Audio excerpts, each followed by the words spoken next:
All right, ladies and gentlemen, MrSotko here. Welcome back to the channel. Got a whole bunch of good news stuff for you today. And just before I get into all that news stuff, don't mind the mess behind me. I'm doing a little bit of switching around in my place, and I'm moving the crypto station, if you will, to another room where I'll be able to set up my green screen a lot better and have a lot better lighting. So I'll be working on that over the next couple of days and probably perfecting it. So maybe tomorrow's next video or the day after, I'll have my green screen all set up and the lighting correct, because while it's not particularly hard to use a chroma key and find the chroma key of a green screen, it's pretty much just a little button and poof, there you go. Your lighting actually has to be right, and I have a green screen, and I've put it up in my channel a couple times, but the problem is I have to hang it behind me, and you see the light coming in through the windows, so if it's darker over here and lighter over here, you'll get this mess, because it has to conform to a specific color. So I'll set that up a lot better, and hopefully I can get a better look for you guys going on here pretty soon. So we're going to talk about some things that we talked about yesterday. The ZClassic CoFounder is now standing trial. But first we'll talk about Atlanta and the ransomware attack that happened a while back. And I'm really glad you guys liked the tank tips. That was, I didn't expect it to get that kind of reaction from everybody. Everybody really loved it and kind of was funny.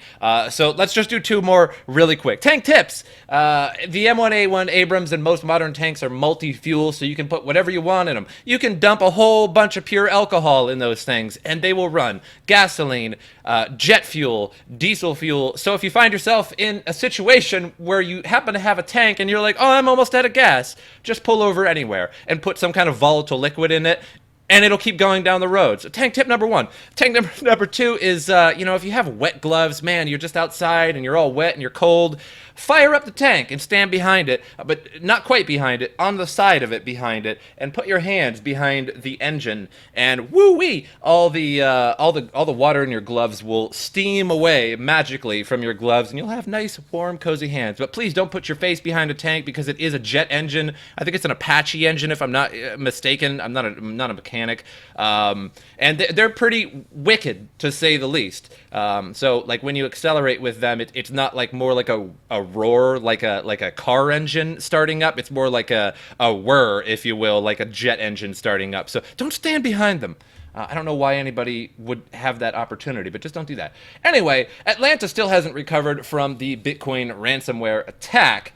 So after suffering a massive ransomware attack in March that left many vital systems inoperable, Atlanta still hasn't made a full recovery. The culprits behind the attack demanded $51,000 in Bitcoin for each system that was unlocked, and the city still needs another $9.5 million to complete its recovery. This put the local government of one of the most prosperous cities in the American South in a difficult situation. So if it pays the ransom, it sends a message to the hackers that their methods are truly effective and would encourage them to continue infecting government computers, which is true. So what do you do in this situation? Do you just try to fix it yourself? Which any database or IT guy really should have like I said, a database of all the information saved, so that they could essentially reformat the computers or ghost them, if you will, and put the information back. So this shouldn't be too big of a deal if you had a really good system in place, an IT system. However, if you decide to pay them, doesn't that make some kind of a message to them that, hey, this is okay what you're doing, you did well, you got paid, maybe you should do this again? So that is kind of a tricky slope. So the thing is that refusing to pay the ransom might even be more expensive than simply paying it. So for example, a lot of hospitals lately have been hit with ransomware attacks for Bitcoin, and very small ransomware attacks like $300 or $500. So the idea is that if you pay it, it's over. But another problem is if you pay it, will the hackers actually remove the ransomware, or will it just stay there and you just essentially paid them for free? So a lot of questions to be had with that. So there's no ballpark figure, but the amount of data that a local government like Atlanta keeps in its data centers could be worth more than the ransom the hackers want. So in this situation, there's also the question of prevention. What could Atlanta do to make sure that its systems won't fall victim to another attack of this magnitude? So I think that the true problem is not the ransomware. The problem is unreliable, overcomplicated, insecure by design IT architecture. Segregation of duties, data and network access control, proper segmentation, daily backup, desktop hardening, anomaly detection are de facto a must-have in any modern company or government entity. Apparently, none were in place, said Kolachenko, High Tech Bridges CEO. So yeah, that just makes sense to me, because when I think about this, and I don't consider myself an IT professional in that sense. But I have had a lot of network training. I mean, even when I was just 16 years old in high school, I was walking around my high school literally fixing the computers for an 8th period credit. I would just go and find problems of all sorts and fix them personally. And I was given a credit for that. So I'm pretty good. I'm pretty handy with a computer, but I don't consider myself a database or an IT kind of guy, like on that level. But what I would say is obviously all these things that were just said need to be in place. These daily backups needed to be in place, because let me just tell you from experience in a high school, which I know is nowhere near on this level. But if we had a problem in the high school that we couldn't fix, we had a ghost server. And if you're not familiar with a ghost server, it just contains it contains like Windows IT or Windows 2000, that kind of thing. NT or 2000, that sort of thing, back in the day, and it would just all it does is it just essentially formats a computer and then just ghosts that exact copy of the operating system onto the new computer. So if you had a major problem and you didn't feel like fixing it in the proper way, you could just bring it, ghost it, boom, problem solved, and then you put it back and the computer's all good to go. So this shouldn't be that hard, to be totally honest.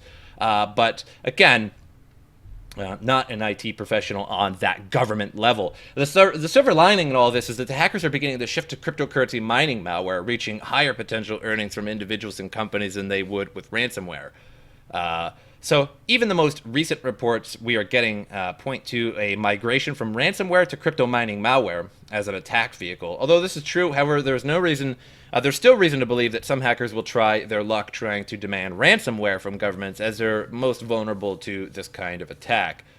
So the crypto miningware is sort of a botnet, if you will. So basically, they just turn your computer into a zombie computer, and they put a little bit of malware on there, and then your CPU runs in the background and usually mines Monero. And all that Monero is just sent to their wallet, and they make a lot of money off that. And so, you might only make 10, 6, 20, 30 cents maybe on a computer, because most government entity computers don't have insane, major, awesome processors. Maybe if you work for the NSA or something, but even still, you probably don't need a gaming level processor that could mine 50 cents of Monero a day or something like that, or $1. But when you infect, hundreds or thousands or tens of thousands of computers, 10 cents a day starts to be pretty huge when, you times that by 10,000.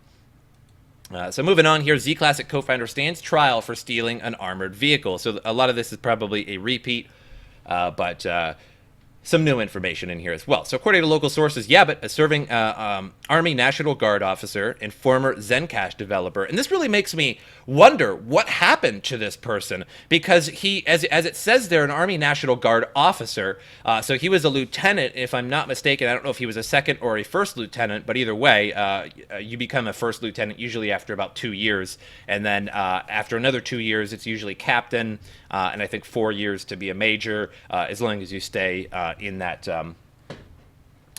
role. Usually when you sign up for an officer, what you do is you sign up for an 8-year contract, and so by the time 8 years goes on, you're usually a captain, whereas when you just sign up as an enlisted, it's usually maybe 2 years, possibly 3 years, depending, and if you want to stay further than that, you can and continue on your service. So an officer is a totally different level. You need to be very, very intelligent to be an officer. You take training classes, grueling physical training. You need to be the best of the best. And in the classes, a lot of the time, what they'll do is confuse you and confuse all of the class. They'll say, hey, you guys got to meet here at 3 o'clock. And then they'll tell the other half, hey, you got to meet here at 2 o'clock. So they'll confuse everybody, and they have to work together to figure out when they have to be at certain places and do this and that. And it's a matter of problem solving. So I find it very weird that an officer, somebody with the integrity of an officer, the training of an officer, would go ballistic like this. So I'm curious as to what kind of more information will come from this. and former Zencash developer Yabit eluded Virginia police for 2 hours, covering a distance of 60 miles in an M113 armored personnel carrier. Never been in an M113 armored personnel carrier, an APC, but I would imagine 60 miles in it, probably not very comfortable. And also driving on treads is not very comfortable either. Because when you're turning and moving, you need to slow way, way down on treads. And quite frankly, they're just not a comfortable experience. The vehicle was reportedly stolen from Fort Pickett, where the accused was serving as commander of the Petersburg-based headquarters company 276 Engineer Battalion. While his motivation for appropriating the vehicle is still a gray area, it has been reported that Yabit was charged with driving under the influence of drugs. Thankfully, nobody was injured. During his criminal act, Yabit posted a series of abnormal tweets, including a wiki post of the military vehicle he was driving, a map of the area he later gave himself up in, and these. Where is that damn water buffalo? A water buffalo is just a bunch of water behind a vehicle, so it's a water vehicle for the army. I've never dealt with any kind of water purification in the army or anything like that, so I couldn't give you too many details on that. But that's a real job. Have you ever seen the movie? What is it? In the Army Now, I believe, with Pauly Shore. They thought it would be really easy to sign up for a the water job, if you will. I'm not sure what that MS is called. All I want to do is get an anime wife. All right, that's a weird tweet. I think that's way more weird than anything I've read in a long time, actually. His Twitter soon exploded as fans and unamused onlookers took to his page to pass comments. Zencash also publicly took to Twitter to denounce any associations with him or his illegal actions. So they basically said, hey, we're not associated with him in any way since June 2017. Upon his arrest, Joshua affirms that he took the vehicle under orders of his brigade commander as part of a police response test he was tasked with, and denies all drug charges as just bogus and a big NO with capital letters. The investigation is still ongoing, and yesterday Yabit stood in front of Richmond General District Court charged with DUID and one felony of driving an unauthorized vehicle. He's still being detained in Richmond Jail, where he will wait until his next hearing, scheduled July 11th. So unfortunately, since he was in the Army, he's going to be charged in a military court of law. So I was just trying to reach for my glasses and fix them, because whenever you take off your glasses after you wear glasses for years and years, you're like, oh, where are my glasses? You're charged in a military court, and military courts, I obviously have never been in one, but they're very scary. You definitely don't want to get in trouble while you're in the military. Okay, there are much less rules for military courts than there are for public courts. So you don't get off as easy, and there's some hard labor involved with military prisons. So not good. But as far as the brigade commander telling him to do that, I doubt that. I doubt that a lot. Stealing cryptocurrency is easy. 1.1 billion already stolen in 2018. It's surprising just how easy it is. The first half of 2018 has already seen 1.1 billion stolen from cryptocurrency investors, according to Massachusetts-based cryptocurrency company Carbon Black. And for the criminals, it was too easy. It's surprising just how easy it is without any tech skill to commit cybercrimes like ransomware. It's not always these large nefarious groups. It's in anybody's hands. The malware needed to commit cryptocurrency theft isn't reserved for the rich either. According to McElroy, all that is needed is on average of $224, with some prices cheap as $1.04. Freedom costs $1.05. Ransomware costs $1.04. So some malware even comes with customer service. I'm sorry, that's funny. The entire marketplace for said malicious software is valued at roughly $6.7 million. Ransomware customer service. How may I help you? Yeah, I'm having trouble setting up my malware. I'm trying to ransomware St. Jude's Hospital. I was wondering if you could help me with that. Sure, that's definitely something we could help you out with. Let me just get your name and address to start, and then we can help you set up your account and set up your ransomware. Wow. What great customer service. Here's the ironic thing, is that cryptocurrency is supposed to be very hard to hack, right? Private keys are virtually impossible to hack. Yet, it's so easy to hack crypto and hack an exchange or ransomware or a botnet malware. It's just really deeply ironic. Let's see, Polar Pop. It's another $1,000. Boom. Circle K, you're developing a big bill. I'll give you a 10% discount if you send the check within the next 3 days.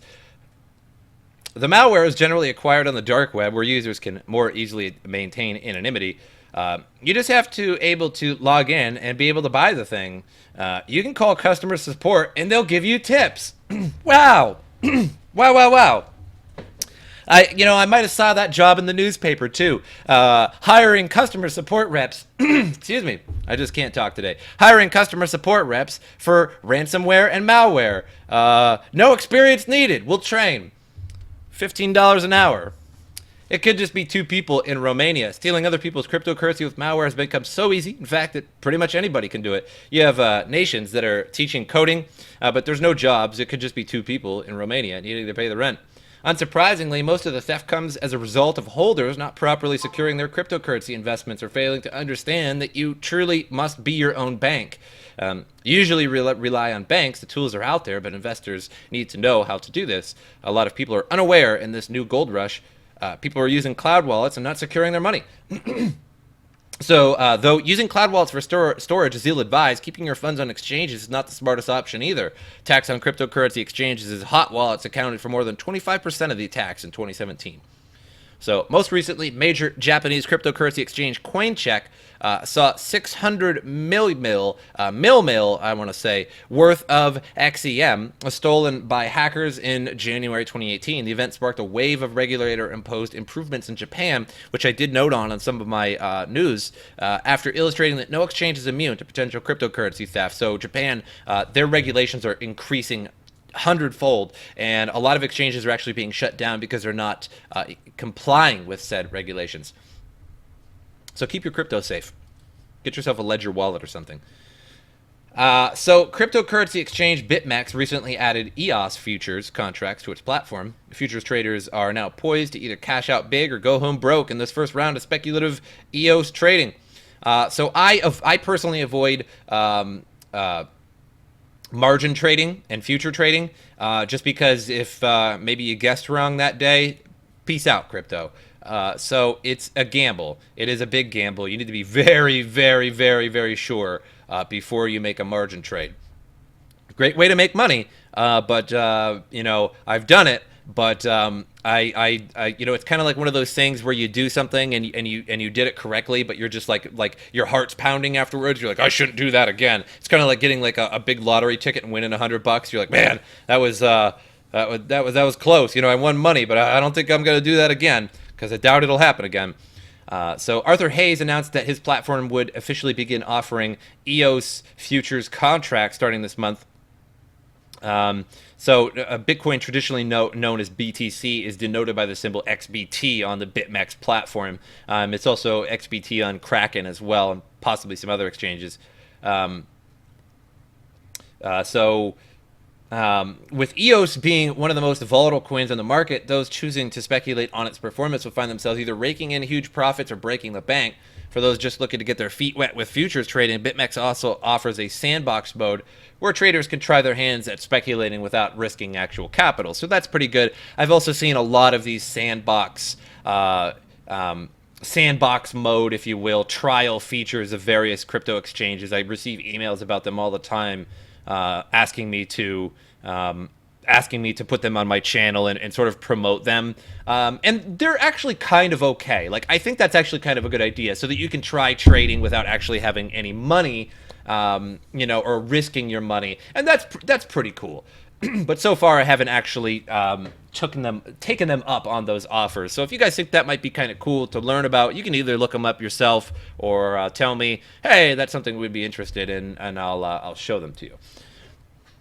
So futures contracts are nothing new to those who have traded in traditional stocks and currency markets. However, crypto markets were hit with the first wave of futures trading in December 2017 when the Chicago Board of Exchange, the CBOE, introduced the first round of Bitcoin futures contracts, affording investors who were uninterested in actually holding any Bitcoin the ability to participate in the market.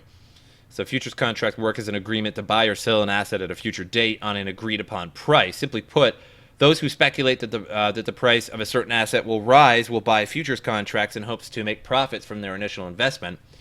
Conversely, those who think the price will fall will sell futures contracts to make money on the short. So BitMEX offering that now if you guys are interested. But again, I kind of just, it is a gamble. It really is a gamble unless you're entirely sure that is going to happen. So another EOS article here, Bug Hunt nets one hacker 120 grand. So during the slightly chaotic transition from its status as a token to its mainnet launch, the foundation behind EOS paid one particular person 120,000 for all the bugs he found in the code. And the hacker, who goes by the name Guido Vranken, made this amount of money in only 1 week after looking through Block One's code and finding a total of 11 bugs, 9 of which are listed in the campaign's activity log. So after a user on Reddit jokingly said that Block One needs to make him an offer for a position in their company, Franken replied with, "They did." Another user jokingly said, "He needs to keep doing the bounty. It pays better."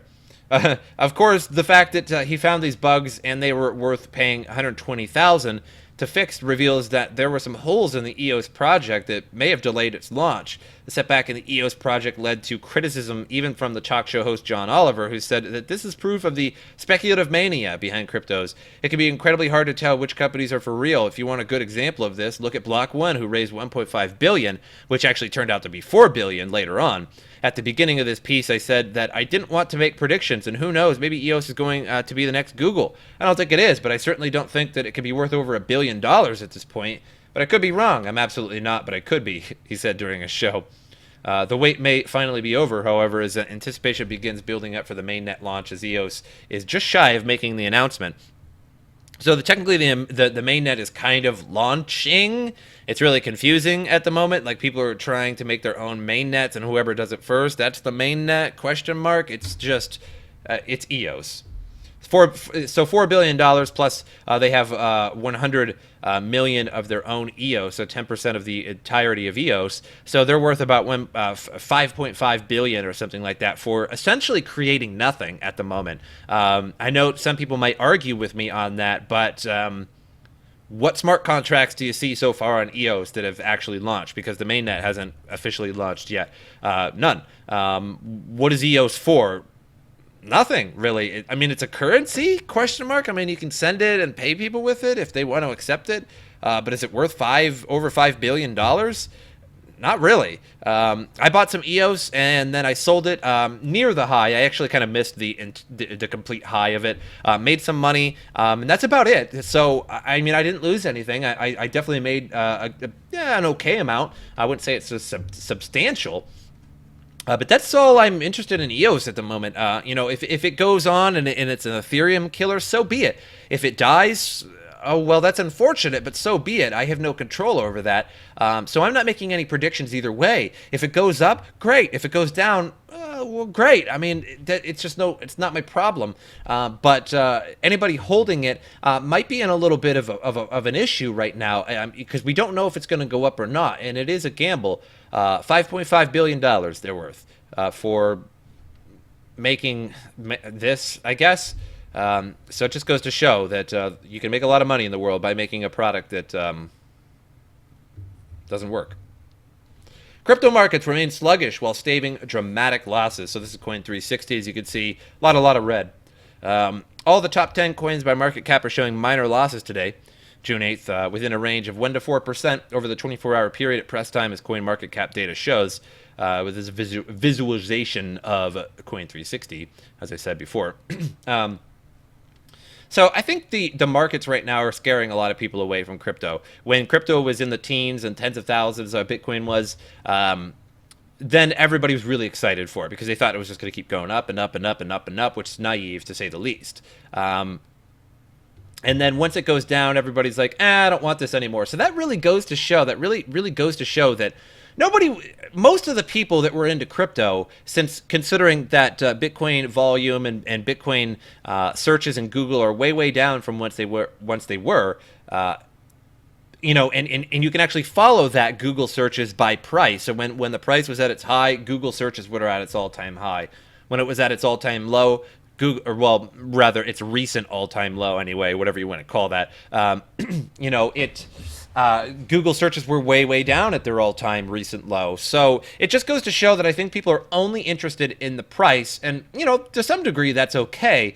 But again, it shows that some people, or at least most people, maybe half the people, don't care about the technology at all. They just want to get some Bitcoin, wait for the price to go up, sell it, get their money, buy their Lambo. So that just means that they didn't really care about Bitcoin. They cared about their fiat, their American dollar, or their euro, or whatever. And then they wanted to, make their lives better with the US dollar or the euro, not crypto. They didn't hold on to crypto through the highs and lows. They sold it at the highs. They sold it here and there. So that just goes to show that, they're not long-term holders. A lot of people don't believe that, the world will one day switch to Bitcoin, which it may or may not. It's just, it creates a lot of transparency. So Bitcoin is just about holding its ground above 7,600, trading around 7,633 at the time, and leading cryptocurrencies seen a loss of just under 1% over 24 hours, failing to secure a higher price at 7,600 after it closed 7,694 yesterday. A morning spike saw Bitcoin trading as high as 7,870 before falling back to its current level. As Cointelegraph reported today, newly published statistics from blockchain intelligence firm Chain Analysis show the amount of Bitcoin owned by long-term investors is now almost equaled by short-term speculators. Chain Analysis data traces a shift in the Bitcoin markets following their spectacular rally in December, with 6 million Bitcoin still being held by long-term hodlers, but a close 5.1 million Bitcoin now exchanging hands between day traders. So, really more and more Bitcoin is being held by essentially hodlers or whales even too. Like some Bitcoin wallets are now over 94,000, 100,000, well over 100,000 Bitcoin. And if all that was to be sold, our Bitcoin, what we see the price today, will not be the price. So really, even the Satoshi wallets hold upwards of 1 million Bitcoin or 1 million or more Bitcoin. It's a little hard to determine. And if all that Bitcoin was put out, it would lower the price substantially. There would be so much more Bitcoin, flowing around that it would decimate the price of Bitcoin.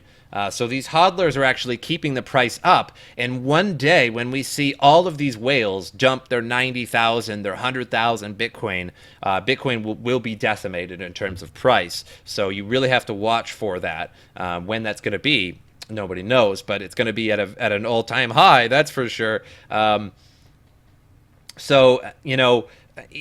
Ethereum not doing too good. Cardano doing the worst in the top 10 at 3.67 percent to press time, trading at 20 cents when it was down from its intra-weekly high of 24. So we can just go to show that the market is not doing too well at the moment. It's doing pretty bad. So let's see if we could go to CoinMarketCap here. All right, 343 billion, not so bad. But EOS is up by a whole 0.24%. That's amazing.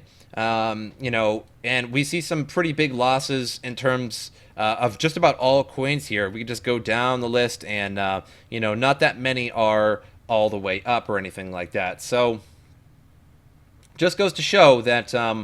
The price is highly correlated with both the volume being traded and Google searches, and it just really shows to me once again that most people care about only the price of crypto, because honestly, the more and more cryptos that come out, the more and more murky the crypto world gets.